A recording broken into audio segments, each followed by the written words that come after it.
looks more like that. You see that, like the Shelly one? Looks more like that.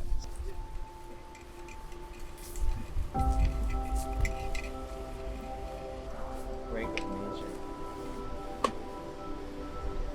Alexander T.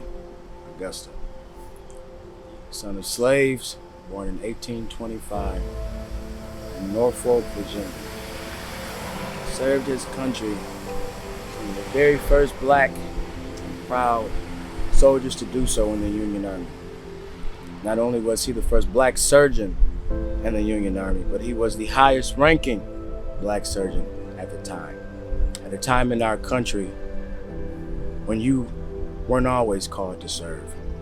You weren't always treated right. You weren't always treated with respect. You didn't look behind you. You only looked into the future, and you looked ahead and what was in front of you. And for that, I thank you. We thank you. And America thanks you.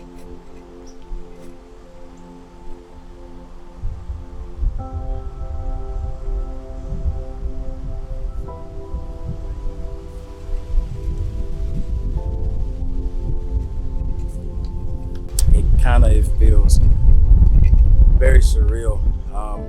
It's almost the same for me as when you go to the Lincoln Memorial and you stand in a spot where Martin Luther King stood and he gave his I Have a Dream speech.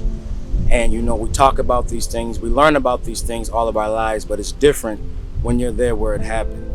And for me, you know, hearing of this family for all of my life, but never being able to come to this gravesite and to see it for myself, it really makes me an emotional, and I pride myself on not being an emotional person, but I'm getting very emotional because it's good to know that I had somebody in my family who was the first at what they do.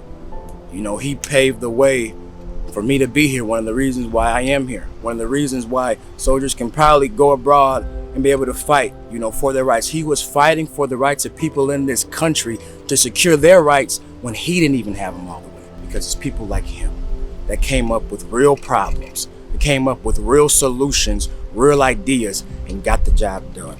And for that, we thank him.